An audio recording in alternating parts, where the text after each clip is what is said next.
Boa noite a todos e a todas, sejam bem-vindos e bem-vindas nessa mega live de instituições teológicas, na qual teremos diferentes olhares e perspectivas do curso de teologia sobre a formação ministerial e teológica, especialmente diante deste novo cenário trágico pós, que nós esperamos, Covid-19. A educação teológica formal sempre vem mudando ao longo da história, particularmente no Brasil, nesses últimos 21 anos, com o surgimento do reconhecimento da teologia como uma área do saber, isso pelo parecer 241 da Câmara de Educação Superior, e cerca de 15 anos depois, com a resolução do CNE, do Conselho Nacional de Educação, número 4, onde ficou instituída as diretrizes curriculares nacionais, que nós chamamos de DCN, para o curso de graduação de teologia. Nós precisamos, no mínimo, estar cientes de como estes vários desafios e mudanças recentes afetarão a igreja também nas próximas décadas. Mas também, ao olharmos para esse futuro e os desafios pós-Covid-19, muitas questões surgem. Infelizmente, um dos setores que essa crise visita com força é o setor da educação de modo geral. Ou seja, certamente são dias difíceis e nós não temos todas as respostas. Antes tivéssemos, o que nós temos são muitas perguntas, como, por exemplo, como a formação teológica pode conduzir a igreja nesses novos tempos?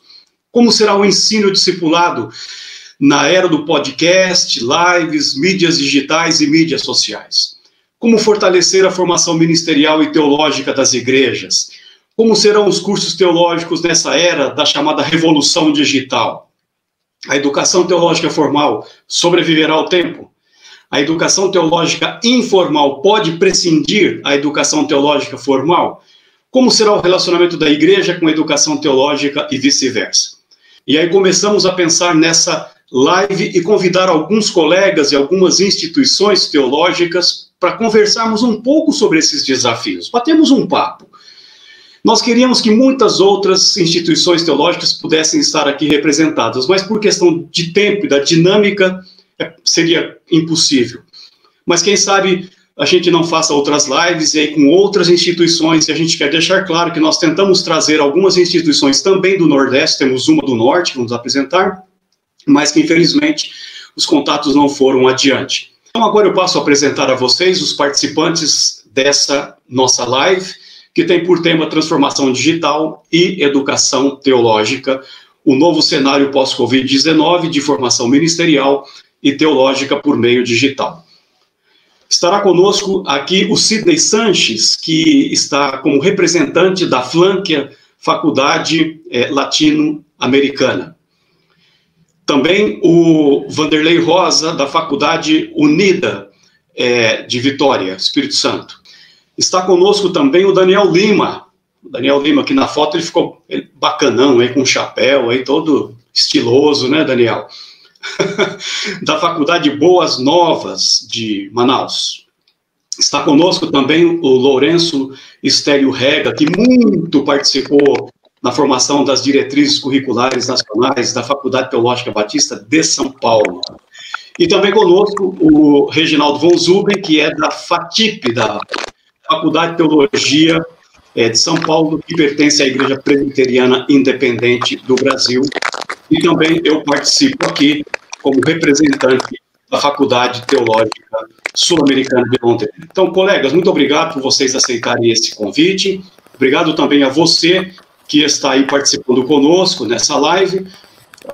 Apresentar também o Daniel Lima, ele que representa a Faculdade Boas Novas, ligado à Assembleia de Deus, portanto, a meu ver, é essencial e importantíssimo que a gente tenha uma representação também do mundo pentecostal, e o Daniel faz essa representação aqui, ele coordena a pós-graduação Lato Sensu, o curso de teologia lá nessa faculdade, que é uma faculdade tão forte lá no Norte, né?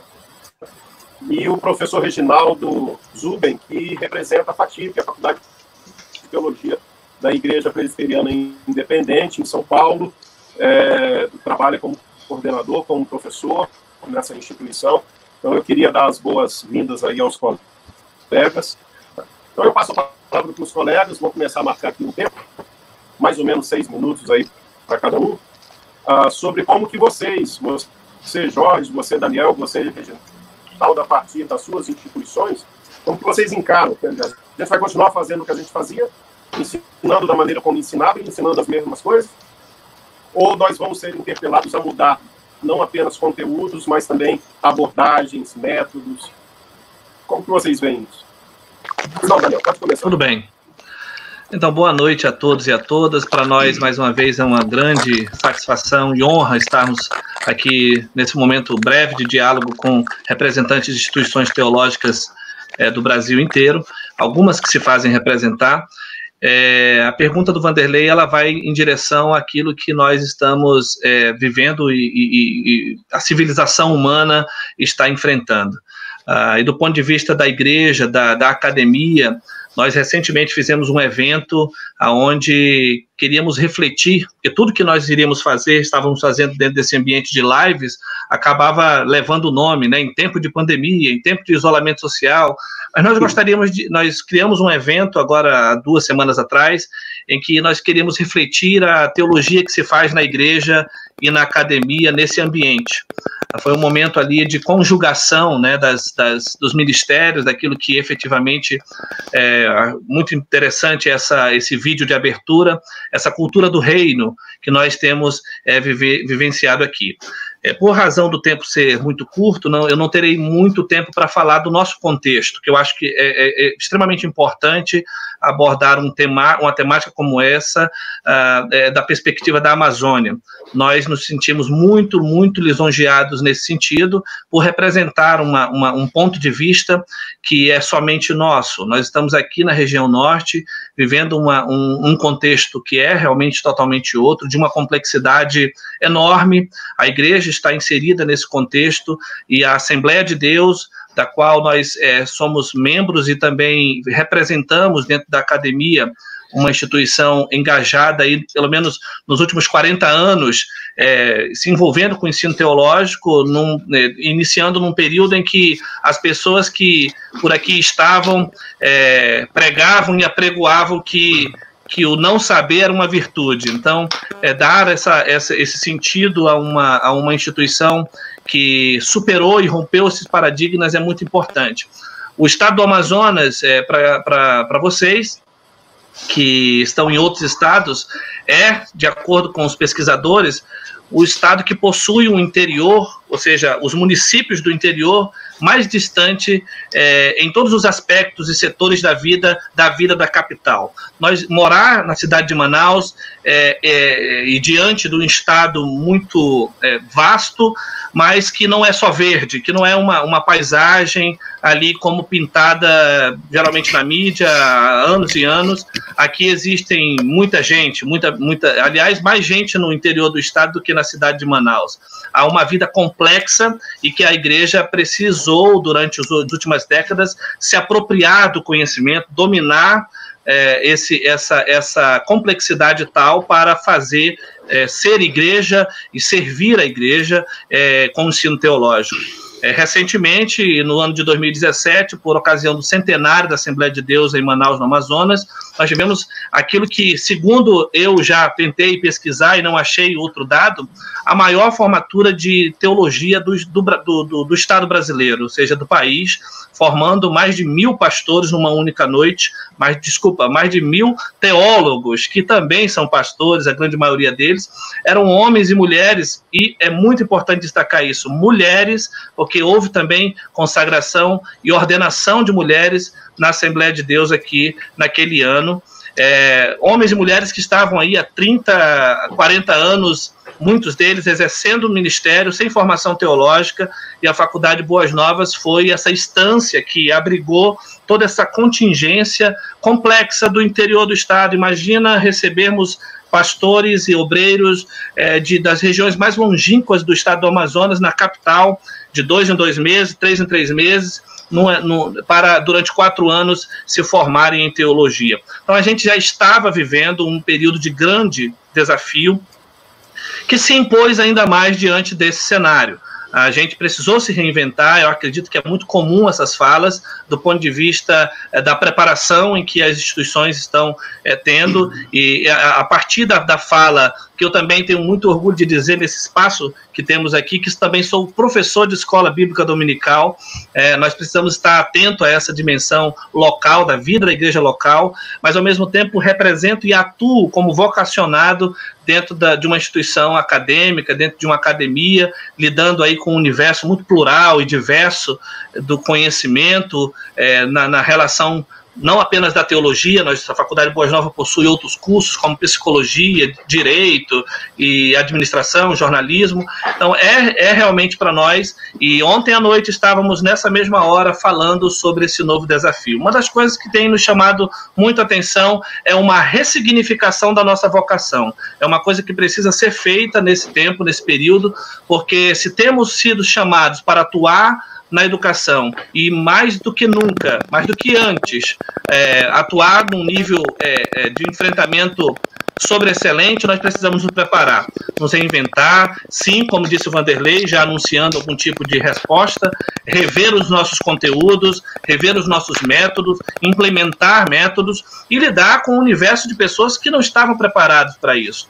Nós recentemente participamos de uma live onde pesquisadores, estudiosos aí do ambiente da tecnologia e da administração disseram que isso provocou e tem provocado, empurrado a civilização humana para um salto de 10 anos que ela não estava preparada para dar. Então, como administrar esses colapsos, que muitas vezes é de ordem psíquica, psicológica, diante da própria relação igreja, né? A Faculdade Boas Novas tem também, com o curso de psicologia, quebrado esse paradigma, por assim dizer, de que a psicologia é uma ciência inútil para o lado espiritual. Acho que a própria relação com o conhecimento tem sido anualmente um momento de superação aqui em todos os sentidos. Então, a Faculdade Boas Novas hoje, desde 1979, possui um instituto bíblico, que é o IBADAM, o Instituto Bíblico da Assembleia de Deus no Amazonas, que é um grande seminário teológico que está em todas as localidades do estado do Amazonas, com núcleos de muitos alunos. Já é uma prática tradicional da igreja. O crente pentecostal, o assembleiano especialmente, está ligado à sua formação, pelo menos do nível médio, né? E essa relação com a igreja, muito, agora, recentemente, menos tensa e mais harmonizada, permite que essas pessoas deem prosseguimento à sua formação teológica no nível superior, que aí sim a faculdade também possui o curso de teologia em EAD. Mas é um grande desafio, meus amigos. Não tenha dúvida, a nossa condição aqui também, quando eu falei no início da minha fala, eu encerro agora, a relação de estar... Os municípios do interior do estado do Amazonas, da cidade de Manaus, tem muito a ver com uma coisa fundamental nesse período, que é a internet, que é o acesso a uma boa internet. Então, para nós, estamos aqui do ponto de vista do componente humano, à frente, buscando realmente soluções, mas que persistem alguns entraves do ponto de vista tecnológico, com certeza. Essa é a minha breve fala. Obrigado pela sua palavra e parabéns pelo trabalho que vocês fazem, Daniel.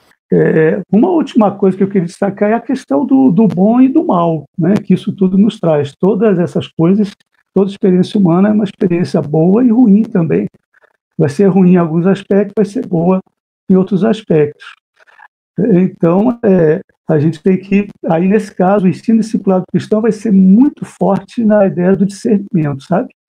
E o discernimento ético muito importante aí, do bom e do mal.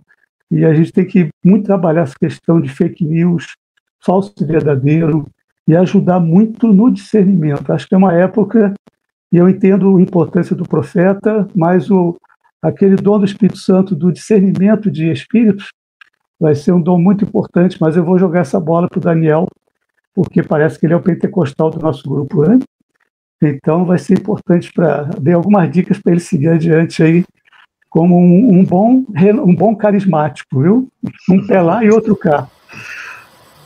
Muito bom, professor Sidney. Obrigado pela sua palavra, pelo seu compartilhamento. E agora a palavra para o professor Daniel Lima. foi também provocado aí, né, Danilo? Estão me cutucando aqui já tem algum tempinho. Que haja boa medida desse espírito carismático em todos vocês, essa é a minha esperança. Bem, gente, realmente, como o professor Sidney acaba de dizer, a gente tem essa responsabilidade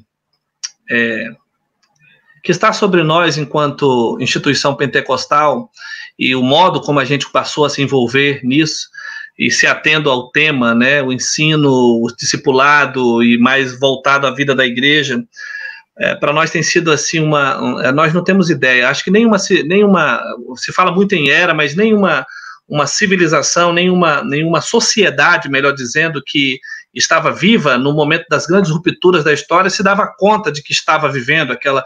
Além de ser historiador, eu sou músico também. E as eras da história da igreja é algo muito interessante. Nós estamos vivendo a história.